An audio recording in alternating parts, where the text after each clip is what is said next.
Welcome back to the STFU Moment Podcast. I am your host, Kristy, and I'm here with the lovely Akansha. Say hi, Akansha. Hey, everyone. And I'm just like word scramble. And this podcast is where your excuses come to die. And today we're having I don't know if it's an excuse, but it's definitely a good foundation to kind of build on, I think. And we want to talk about your standards. AKA the boundaries and your non-negotiables. Yeah. And I think every woman and every business owner, well, whether it's business or your creative outlet or a partnership, you really need to get clear on these. Or work. Yeah, anything. You need to have your standards. And yeah, I'm excited about getting into this topic. Me too. I think this is such a great topic because it's something that not a lot of people actually talk about. It's all about self-growth and letting go, but we forget to talk about the basic foundation that is setting boundaries and how to set those boundaries and what are those boundaries for you. Mm-hmm. It's not what is for me is for you. We live totally different lives and to each is to their own. So what is those non-negotiable for you? And as you said, I love the line before we started. You said standards are like your groceries list. Yeah. So to each, like everyone's grocery list is so different, but what is the basic necessity for you? Yeah, like what are the staples that you have in your kitchen at all times that are like you never are without, right? Yeah. So I'm very excited. What are your non-negotiables, Kristy? I love this. And I think I want to rephrase it a little bit differently. Like they are my standards, but it's become what am I available for? Like what kind of attitudes am I available for? Like working with, like maybe not attitudes. I feel like that might be a harsh word, but like energies that I'm available to work. Is it a harsh word? No. I think, yeah. It's remember we give the meaning to the word. Yeah. Well, I mean, I guess attitude doesn't encompass everything that like I want to say. So like attitudes, energy, maybe not so much personality, but just what am I available for? For like instance with a relationship. I can't remember if I've talked about this on the podcast or not. But so when I became single, I was like, I vowed, I was like, I'm going to be single forever unless this person is the embodiment of all these things. And I literally wrote down everything. I was like, somebody who cheers me on when, things aren't looking so good. Somebody who supports my big dream because I am not going to stop big dreaming. Someone who, loves to adventure with me. Someone who loves to go hiking. And somebody who loves to cook with me. Someone who wants to like wake up singing and dancing. Like I was so specific and that sounds so weird, but I literally, that's what I needed because I was like, that's who I am. That's who I'm calling in. And I need this person not to be a reflection of me, but to add value to the relationship. I wasn't settling for anything less. I wanted somebody who was an excellent communicator when they were upset, not somebody who was just going to be mad and silent treatment. Yeah, exactly. So like I got so specific about what I wanted. The only thing I didn't get specific about was the gender of the person. So now I'm with my beautiful partner and she's a woman and it doesn't matter because if she checked every single box on this list and it happened so fast because I got so clear and I wasn't settling for anything less. So she is my person. She checks off all the boxes. We have a beautiful life together. She cheers me on even when I feel like I'm losing at life sometimes. We communicate when there's a misunderstanding. We have so many adventures together where before I was just like doing it on my own. I was like, well, if I'm going to do something, I'm going to do it. Now I have somebody to share that with. So those are my standards in relationship. So it was that kind of clarity that I had to get to bring her into my world. But for business, like I am very clear that my evenings and weekends are my partner. I have certain days that are dedicated to certain things, like Tuesdays are dedicated to our podcast. Mondays are like my social media, and then I have like certain days where I take on clients. So I'm very clear with my time. You know how I am with my time. But my standards are like I'm calling in people who are open. Like I'm not calling in mentorship clients that need convincing to be, to work with me. I'm not here to convince you, right? When I go into like a studio, like I'm very particular about the energy that I go into if I'm going to be working in studios again. I probably will, but I don't like, I don't think, like, right now it's not even part of my journey, but if I were to go in again, like, I was specific with the studios that I chose. The energy, the manager and I get along, like, the owner. So, like, getting so crystal clear on, like, what you're available for. I'm not available for wishy-washy. I'm not available for convincing. I'm not available for people going back and forth or, you know, wasting time. And wasting time, I want to get clear on that. I don't have time. I'm not calling in people who want to be busy. I'm calling in people who want transformation. I want call in people who want to be embodied. So I don't want to be trying to work with somebody or trying to convince somebody that this work is worth it for them when they aren't even sure themselves. I know what I don't want, so now I know what I do want.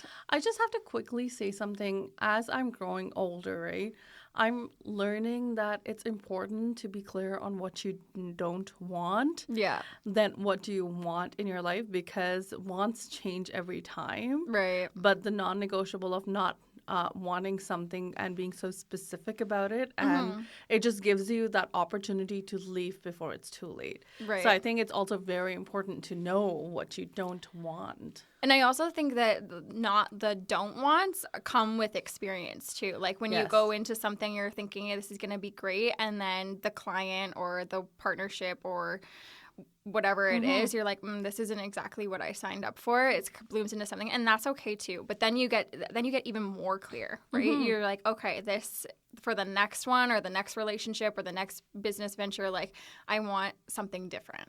Or the next season of life, right? It's as simple as that. How do your standards look different from before to where you're at now?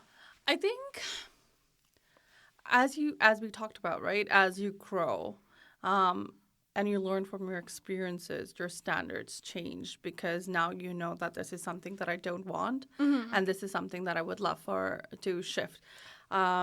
Earlier, I did not have the standard of time. I loved working, so I would, as you know, like I worked 24/7, and as an entrepreneur, like my ideology was like the first 3 years you have to give in everything. Right. You know, you don't have time for your personal life, you don't have time for anything, and now that's changing, especially come summer. Yeah.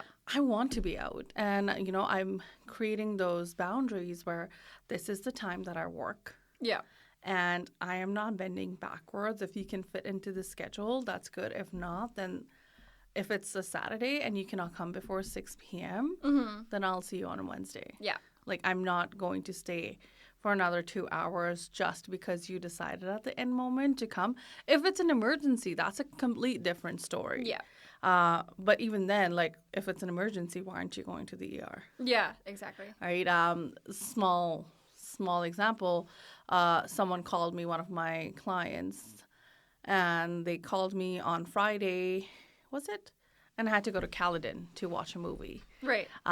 It was at 8:30, so I had to drive after 6 to Caledon. But anyway, the client called me, and the client was like, can I come in 20 minutes for a service? It's like, absolutely not. Yeah. No, like I have someone that is coming in at 5:30, 5:45. They're there till 6:30, and then I have to leave. Yeah. Closing my store at 7 because I have to be in Caledon by 8:39. Yeah. So no, I don't have time. And then they said, "Oh, can I come tomorrow?" Then I said, "Okay, tomorrow I have time at noon," and they were like, "But I can come at 11." But I opened my store at noon. Earlier, I would have been like, yes, come on in, and I would have shown up earlier. Yeah. But I was so stuck. I was like, no.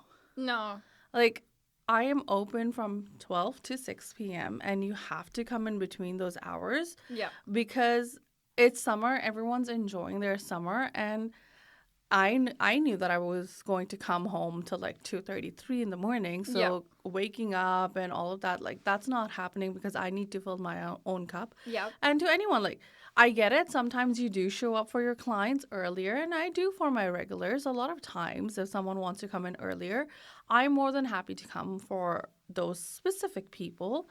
So that has changed for me where I'm setting the time and I'm sticking by it, and I'm actually honoring those. Yeah. Because I need to spend time with me. Yes. And do things that are necessary for my growth. And the other thing that I'm very clear about is I'm not here to convince you that this therapy is going to work. You can come and check it. Like, I'm all about education and I can do that, but this is not sorcery. Yeah. It's not witchcraft. It's science.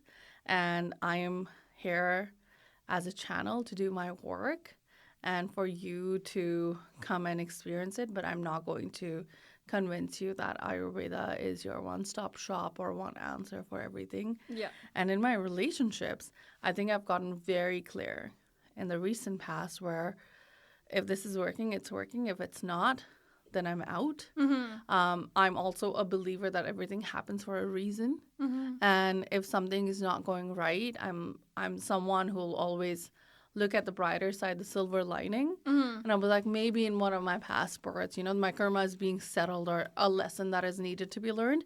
But with that too, I'm like, okay, I'm going to slowly move back and I'm going to fill my own cup, cater to me. And if it's not aligning, how to let it go in a nicer and much more respectful way than to always being there for someone else. And I was telling it, I don't know who was I saying this to, but I was saying it to someone. And I was like, the best thing that has happened to me, and it's going to sound so racist, is I have white friends. Okay, please elaborate. Because all of my friends, you all have boundaries. And I love that. Right. And all of my brown friends, actually, it's our culture too, right?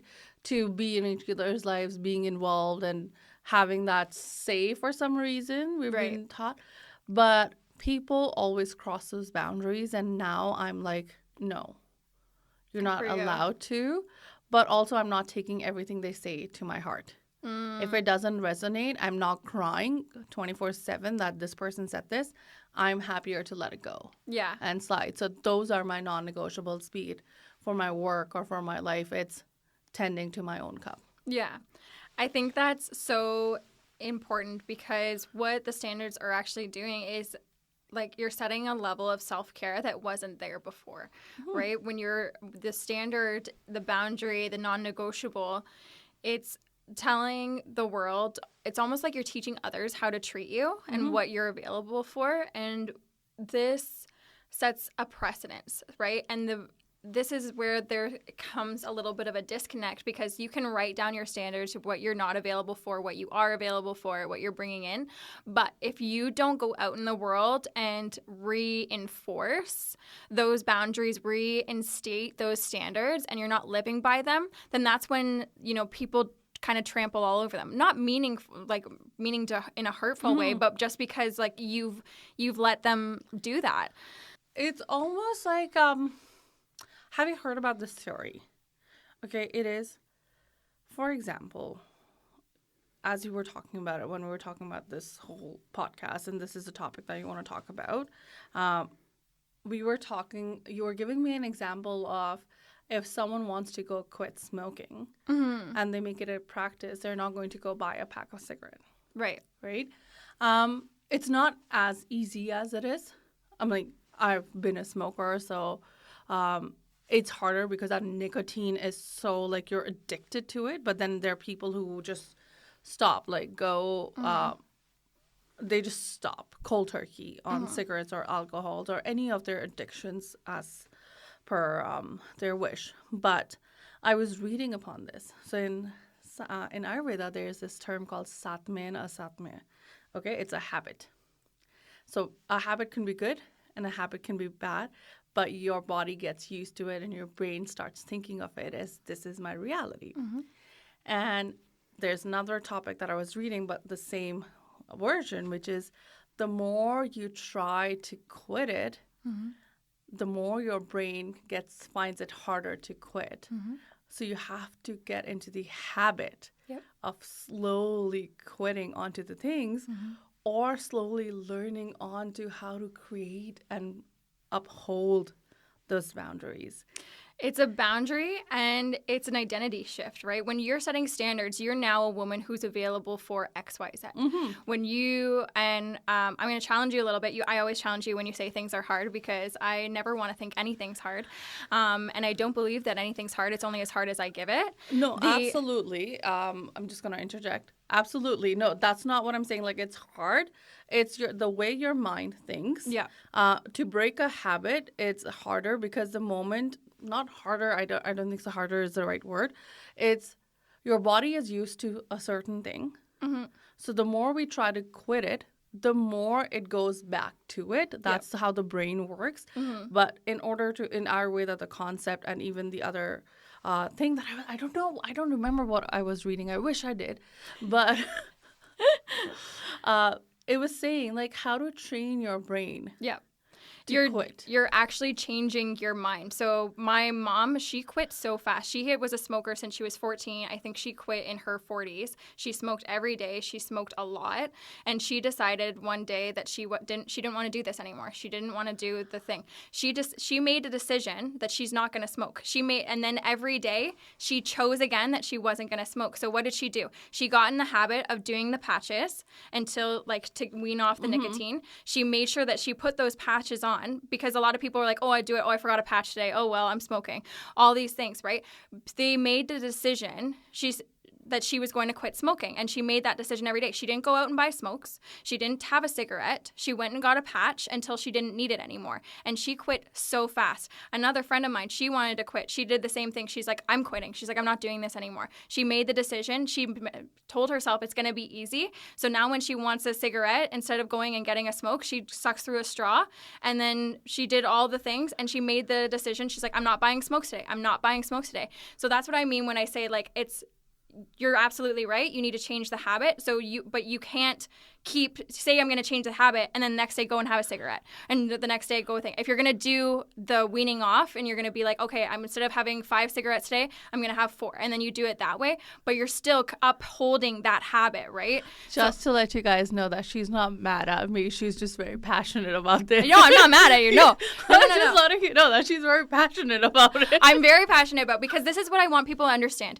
It is as hard as you tell yourself the thing. When you tell the brain, I'm trying, trying isn't being. No. Trying isn't setting the standard. Trying isn't doing what you said you were going to do. Trying is just that. You're going to, maybe tomorrow, maybe Monday, maybe next month. That's what I mean, right? Like, watch your language, watch your habit. When you're saying, oh, like, it's hard for me, and this goes for everything, not just smoking, not anything, right? It's when you work out, every day you put off working out, you're creating the habit of not working out. Again, you're talking directly to me. Okay, what example do you want that's not directly to you? You're not like a hard drinker. Okay, let's do drinking. No, but you know what I mean? No, but I hear you. It's literally change your mind on something. If your standard is you let people walk all over you, today and every day you're going to make the choice, they're not walking all over me today. And when they try to, you say, no, thank you.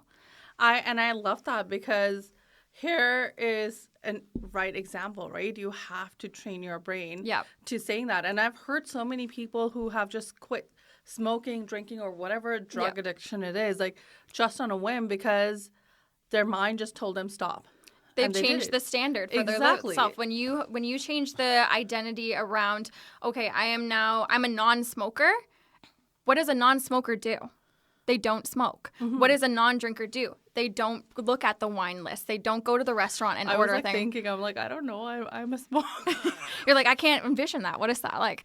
Right? And like, I used to do this with anxiety. Every day I wake up and I'd be like, I'm so anxious. I can't do this. I'm so anxious. I can't talk to this person. I'm so anxious. I can't move on to this next thing. Then I had to decide the next day, I'm not anxious over this. There's no reason to be anxious over this. And I had to, did it happen overnight? No, but every day I chose until it was easy, until it was what it was. It's you coaching your brain onto, like, it's not like it's changing the narrative. It's like I was having this conversation with someone yesterday, and the conversation was they were stuck in this business is not giving us money. It's not being good. I think this was the worst decision of our life, and we didn't do our research because now we are probably only like a few months till we can make it, and after that we might have to close certain things. And this person was talking about their business, And it was a genuine conversation we were having. And I looked at the client and I was like, we have to change the mindset. Mm-hmm. We have to change the mindset because we can be stuck on this thing is not working out for us, or we can look for something that is going to make it work and for you to earn that money to be successful in your business. What is it that your business requires? Like, okay, I understand this time, the time's not always good for everyone. Sometimes we have to go through the struggle some period, but that's just a part of life. But what are the decisions we're making to change it? Mm-hmm. What are certain steps we're doing so that you don't have to be stuck in this loop the next time it comes around? Yeah.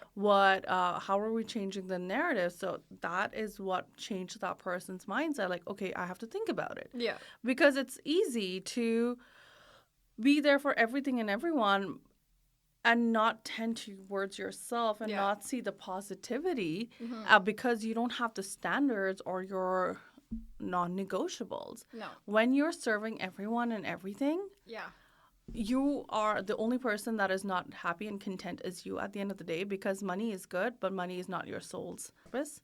Money buys you happiness. I'm not going to lie about that. I don't like when people say money doesn't buy you happiness. We live in a world where money is important. And I respect that. Money is a frequency. Money is a currency. It's an energy exchange in today's term. But at the same time, it is so important for us to work on our standards and what we're shifting and how we are shifting it. It's your mindset. Yeah. And if you cannot work with you, you're working against you.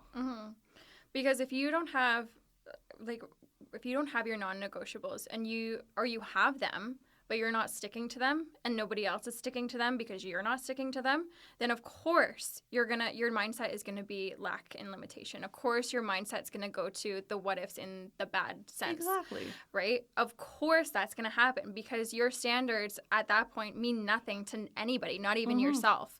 And if you can't get on board with just like a standard is like your foundation of how you operate, how you're telling people to treat you, how you're telling people to show up for you, and vice versa. But if you can't embody that yourself, then those standards are like they're meaningless.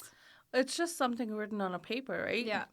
And you can write, and we've talked about affirmations. You can write affirmations. I am wealthy. I am healthy. I am all the things. But if you don't believe it and you don't uphold that belief and you don't walk around as a healthy, wealthy person, then that's it. It's not going to happen for you. No, and the moment you start believing into it, your body changes. Yeah. The way you think changes. The way things happen around you changes. Because I remember once, the affirmation topic used to come. I would be like, yeah, I'm healthy. Yeah, I'm wealthy. And to now, when, the same playlist plays, I'm like, yes, I am. Yeah. It's Watch it. It's an energy. Like, my body moves in a different way. Like, I don't limit myself into thinking, like, I won't have that. Why would I not have that? Yeah. I will have that. Watch me. Like, my car. October 22nd. The date is fixed. I'm getting that car. Yeah. The car has a name. The car's name is River. Yeah. It's going to be white. That's right. You're getting clear, right? Exactly. And then the standards just help reinforce those beliefs. The standards help you reinforce the person you already are, the person that you're meant to be, right? But if you're walking around as the old version who, lets people walk all over them, bends their times that they need to make sure that this client comes in, or they're doing everything for everybody else, and then there's no respect there. There's no foundation. There's no grounding practice for you. You aren't feeling on purpose. You're feeling out of sorts. So when you feel out of sorts, then of course the mindset is jumbled. Of course you can't see clearly. It's like so I'm going to share something very small, okay? One of my other non-negotiable is to be grateful. I have to be, it's like a golden standard for me. No matter what is going on, I have to be grateful to the universe, to the God, for allowing me to be in this position or anything. Like, I always love seeing the silver lining. Yeah. And, I put it out in the universe. This month, I'm going to make X amount of money. Okay, whatever that X is. And now there has not been a single day, Kristy, when I'm in the store and I don't have a client. Mm-hmm.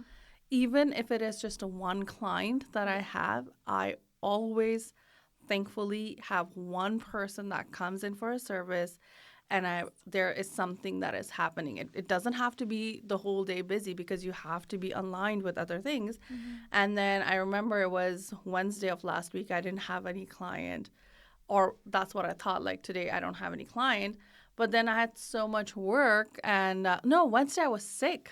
Yeah. And I had no client, and I was so thankful that I don't have to go to the store today because I'm sick. Yeah. But even then, somehow someone booked a workshop that I'd forgotten about, so I had to go for an hour and a half. Yeah. And Thursday I had no client, but I was feeling well, and I was like, okay, I have so much study to do. I'm going to do this. Guess what? Thursday evening, I had a couple of clients that called and booked in here. So it's believing into that too. Like, gratitude has given me so much, and I'm so thankful for it. And it's the way that the world and the spirit works, the universe, because here we are talking about non-negotiables when we both have been people pleasers. And it was harder for us to come out of it, because had someone told us, Kristy and Akansha, 5 years ago, that we will be sitting in a room talking about our non-negotiables, we wouldn't have believed it. No. So if we can do it, you came from a really bad relationship. I come from a terrible relationship. We have started our journeys at the same time, didn't know each other, know nothing, but had similar life. And here we are today, where we're talking about time doesn't exist. Yeah. This is the business that I created, and this is my non-negotiables, and people have to meet me in the middle. Yeah. Like, I'm not bending backwards. I think one of the other non-negotiables that I have as well is rest is part of my business. I need to disconnect from the computer. I need to disconnect from my phone. I need to not be thinking about creating another course or another class or anything for the online studio. I need to be present outside of that, because if I can't be present to the joy and I can't be present to the rest, then there is no business. Because that is the moment that I manifest. Like you said, when you take rest, then you're like, and then a client popped up. It's because you were being present to what you needed in the moment. Then, of course, the abundance comes. And isn't it a blessing that we can actually rest? Oh, yeah. I have been, believe it or not, Kristy, you're going to be so proud of me. I don't work after 7:30 p.m. I am proud of you. I don't. Like, I would go home, I would cook dinner, I would do other things. I've not even studied after 7:30 p.m. And that's a new for me. Like, am I behind? 100%. But again, it's something that I'm making part of my life, because now that I feel rested, I'm able to pour in rather than working like a robot 24/7 and pacing my mind around how to be successful or how this X amount is coming. I'm letting the universe do the work, but also believing in it. But by that, I do not mean that I don't put in the effort or the work that is needed. Rest is also important. So I love that you said that rest is a part of your golden standards. Yeah. Well, I think too, being multi-passionate and all these, and being creative women, we could work. Like, I could literally work from 7 a.m. until midnight, and we could work and still have more work to do. But the life that we are creating, our standard of living, is that we work intentionally for this time block, so that we can enjoy the time off, that we can enjoy, like, you can be with your nephew and your family, and I can be with my partner and, my family. And it's summer. Like, we want to go and do the things that we want to do. So having that standard and making that belief that this is actually helping my business, not hindering it, is one of the best things I think you can do for not even your business, but for yourself, because it just gives you that mindset of abundance back. It gives you that mindset of, I can do anything and still enjoy this life. Absolutely, because I do want to share with our viewers that we also have worked up till last year where summers or anything, we were not taking those breaks. Yeah. But we have learned from that we were in order for our business to be successful, we were ignoring the most important thing, that was us. Yeah. And being a solopreneur, it's very important for you to tend to yourself and take care, because health is wealth. Mm-hmm. If you're going to work tirelessly, you're going to end up sick, and that sickness is not going to make you wealthy. No. So it's important for you to actually rest, and don't listen to us. We can mumble all we want. Rest because your body needs it. Yeah. Make one of your non-negotiables taking care of yourself first. Exactly. And that could be anything, right? The smallest thing. A facial massage, a foot massage, going for a haircut. Yeah. Or anything. Like whatever is important for you. Like rest fully to what rest means for you. Mm-hmm. And be present to it. Don't be thinking about the business. Don't be thinking about the numbers. Don't be thinking about the next client coming in on Monday. Let yourself just be present. Yeah, because things will always happen. Just allow yourself that 30 minutes of rest, if anything. Or like, I started rest by yoga nidra. Because that is like such a good 30-minute rest that your mind, your body actually gets. And that's how I slowly learned to rest, because being Aries, being solopreneur, multi-passionate, I think our brains usually go in different directions all the time. So to slow it down, to find the pace and breathe and know how your body works, it's so amazing and very helpful in our business. Yeah. With that being said, thank you so much for watching this episode till the end, and let us know what your non-negotiables are. And always remember that Kristy and I, we're not ahead of you, we're not behind. We're walking this journey hand in hand with you. And until next time.